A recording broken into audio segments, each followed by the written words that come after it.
Baiklah, langsung saja kita masuk ke materi kita, yaitu mengenai saluran-saluran masuknya Islam ke Indonesia.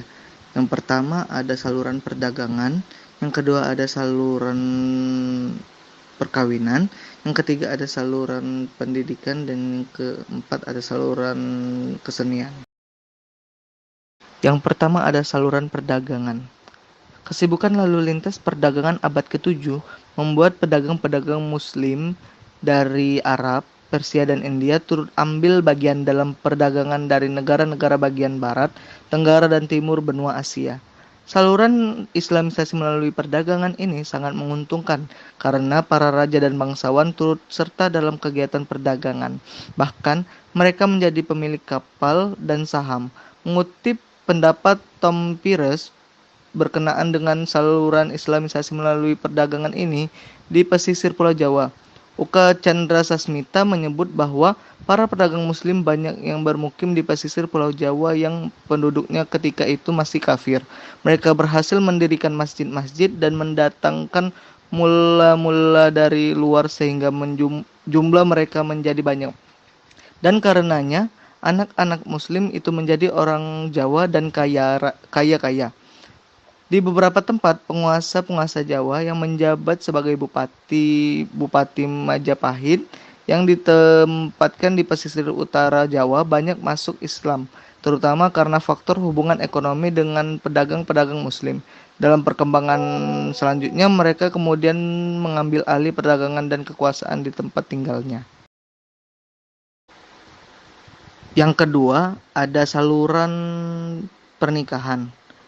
Dari sudut ekonomi, para pedagang Muslim memiliki status sosial yang lebih baik daripada kebanyakan pribumi, sehingga penduduk pribumi, terutama putri-putri bangsawan, tertarik untuk menjadi istri saudagar-saudagar itu. Sebelum kawin, mereka diislamkan lebih dahulu. Setelah mereka mempunyai keturunan, lingkungan mereka makin luas. Akhirnya, timbul kampung-kampung, daerah-daerah, dan kerajaan-kerajaan Muslim. Dalam perkembangan berikutnya, ada pula wanita Muslim yang dikawini oleh keturunan bangsawan. Tentu saja setelah yang terakhir ini masuk Islam terlebih dahulu. Jalur perkawinan ini lebih menguntungkan apabila terjadi antara saudagar Muslim dengan anak bangsawan atau anak raja. Yang ketiga ada Islamisasi dari jalur pendidikan. Islamisasi juga dilakukan melalui jalur pendidikan, baik pesantren maupun pondok yang diselenggarakan oleh guru-guru agama, kiai, dan ulama-ulama. Di pesantren atau pondok itu calon ulama, guru agama, dan kiai mendapat pendidikan agama. Setelah keluar dari pesantren, mereka pulang ke kampung masing-masing dan berdakwah ke tempat tertentu mengajarkan Islam. Misalnya pesantren yang didirikan oleh Raden Rahmat di Ampel Denta di Surabaya dan Sunan Giri di Giri. Keluaran pesantren Giri ini banyak yang diundang ke Maluku untuk mengajarkan agama Islam. Saluran yang keempat adalah saluran kesenian. Saluran Islamisasi melalui kesenian yang paling terkenal adalah pertunjukan wayang. Dikatakan, Sunan Kalijaga adalah tokoh yang paling mahir dalam mementaskan wayang. Dia tidak pernah meminta upah pertunjukan, tetapi ia meminta para penonton untuk mengikutinya mengucapkan kalimat syahadat. Sebagian besar cerita wayang masih dipetik dari cerita Mahabharata dan Ramayana.